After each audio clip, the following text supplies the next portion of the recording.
Welcome to KRR kitchen. இன்றைக்கி நம்ம கிச்சனில் பார்க்க போகிற ரெசிபி பருப்பு துவையல் எப்படி செய்கிறது தான் பார்க்க போகிறோம். இந்த பருப்பு துவையல் பார்த்திங்கன்னா நல்லா காரக்குழம்பு, ரசம், தண்ணி சாறு, அப்புறம் பார்த்திங்கன்னா சாம்பார், கீரை சாம்பார்லாம் செய்யும் போது இந்த பருப்பு துவையல் நம்ம சைட் டிஷ்ஷாக செஞ்சு வச்சுக்கிட்டோம் அப்படின்னா டேஸ்ட்டு ரொம்பவே அருமையாக இருக்குங்க. இந்த துவையலை பார்த்திங்கன்னா நம்ம சாதத்து கூட பிசைஞ்சு ஒரு அப்பளம் வடகம் வச்சு சாப்பிட்டோம்னா இன்னுமே டேஸ்ட்டு ரொம்ப சூப்பராக இருக்கும். இந்த துவையல் எப்படி செய்கிறதுன்னு நம்ம வீடியோக்குள்ளே போய் பார்ப்போம். அதுக்கு முன்னாடி நம்ம சேனலை இப்போ தான் ஃபஸ்ட் டைம் பார்க்குறீங்கன்னா சப்ஸ்கிரைப் பண்ணி வச்சுக்கோங்க. கூடவே பெல் சிம்பல் ப்ரெஸ் பண்ணி ஆல்கிற ஆப்ஷனையும் ப்ரெஸ் பண்ணி வச்சுக்கோங்க. அப்போ தான் நான் போகிற வீடியோஸ் எல்லாம் உங்களுக்கு தொடர்ந்து நோட்டிஃபிகேஷனில் ஒன்றுக்கு ஒன்றே கிடச்சிட்டு இருக்கும். இப்போ வாங்க இந்த பருப்பு துவையல் எப்படி செய்கிறதுன்னு பார்த்துடலாம்.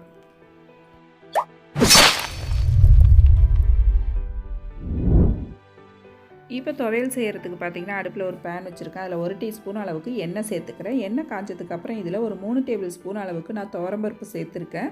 இந்த துவரம்பருப்பு பார்த்திங்கன்னா அடுப்பு தீயை குறைச்சி வச்சு நல்லா பொன்னிறமாக வறுத்து எடுத்துக்கணும். அடுப்பை லோ ஃப்ளேமில் வச்சு வறுக்கும் போது நல்லா பருப்பு எல்லாம் நல்லா ஒத்தாப்பில் வறுபட்டு வரும். அப்போ தான் நமக்கு துவையல் டேஸ்ட்டு நல்லாயிருக்கும். நல்லா ஒரு பாதி வறுபட்டு இருக்கும் போதே பார்த்திங்கன்னா இதில் காரத்துக்கு தகுந்த அளவு வரமிளகாய் சேர்த்துக்குங்க. நான் இன்றைக்கி ஒரு 4 வரமிளகாய் சேர்த்துருக்கேன். இதிலே ஒரு 1/4 டீஸ்பூன் பெருங்காயத்தூள், 4 பூண்டு பல் தோலோடையே சேர்த்துருக்கேன். இப்போ நல்லா வறுத்து எடுத்துக்கும். நல்லா நிறம் மாறி இந்த அளவுக்கு பொன்னிறமாக வரணும். இந்த அளவுக்கு வறுத்து எடுத்தால் தான் துவையலுக்கு டேஸ்ட்டு நல்லாயிருக்கும். ரொம்ப அதிக செவக்க விட்டுட்டிங்கனாலும் துவையல் கசப்பு ஏறின மாதிரி இருக்கும் லைட்டாக. அதனால் அந்த வறுக்கிற பக்குவம் ரொம்பவுமே முக்கியம். நல்லா பொன்னிறமாக வர வரைக்கும் வறுத்து எடுத்துக்குங்க. இதிலே பார்த்திங்கன்னா ஒரு 1/2 கப் அளவுக்கு தேங்காய் துருவல் சேர்த்துருக்கேன்.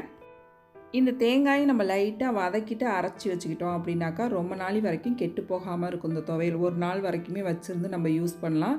இல்லை ஒரு வேளையிலே சரியாக போயிடும் அப்படின்னா இந்த தேங்காயை நீங்கள் வதக்காமல் கூட அரைச்சிக்கலாம். கொஞ்சம் நைட்டு வரைக்கும் நம்ம வச்சுருந்து சாப்பிடணும் அப்படின்னு நினச்சிங்கன்னா லைட்டாக இது போல் வதக்கிட்டு அரைச்சிக்கோங்க, கெட்டு போகாமல் இருக்கும்.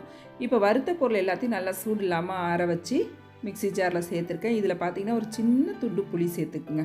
துவையலுக்கு ரொம்பவுமே டேஸ்ட்டு சூப்பராக இருக்கும். ரொம்ப அதிகமான அளவும் சேர்க்கக்கூடாது.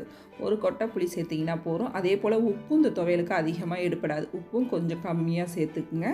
திரும்ப வேணால் நம்ம பார்த்துக்கிட்டு சேர்த்துக்கலாம். இப்போ ஃபஸ்ட்டு தண்ணிலாம் ஊற்றாமல் இது போல் கொரப்பாக அரைச்சி எடுத்துகிட்டு வாங்க. அதுக்கப்புறம் பார்த்திங்கன்னா கொஞ்சமாக தண்ணி விட்டு இதை தெளித்து தான் நம்ம தண்ணி அரைக்கணும். ஸ்பூனால் கலந்து விட்டு அரைச்சி எடுத்துக்கோங்க. ஒரேடியாக நம்ம சட்னி மாதிரி ஊற்றி அரைச்சிடக்கூடாது. கொஞ்சம் கொஞ்சமாக தெளித்து இது போல் கொரப்பாக அரைச்சி எடுத்துக்கணும். அப்போ தான் டேஸ்ட்டு ரொம்ப நல்லாயிருக்கும். ரொம்ப வலுவலுன்னு நைஸாக அரைச்சிடக்கூடாது. இது போல் கொரப்பாக அரைச்சி எடுத்துக்கிட்டிங்க அப்படின்னாக்கா ரொம்ப அருமையாக இருக்கும். கொஞ்சம் கொஞ்சமாக தண்ணி தெளித்து இது போல் திக்காக அரைச்சி எடுத்துக்கோங்க. அப்போ தான் நல்லாயிருக்கும். இப்போ இந்த எல்லாத்தையும் ஒன்று சேர்த்து நல்லா கலந்து விட்டு இது போல் உருண்டையாக எடுத்து வச்சுக்கோங்க.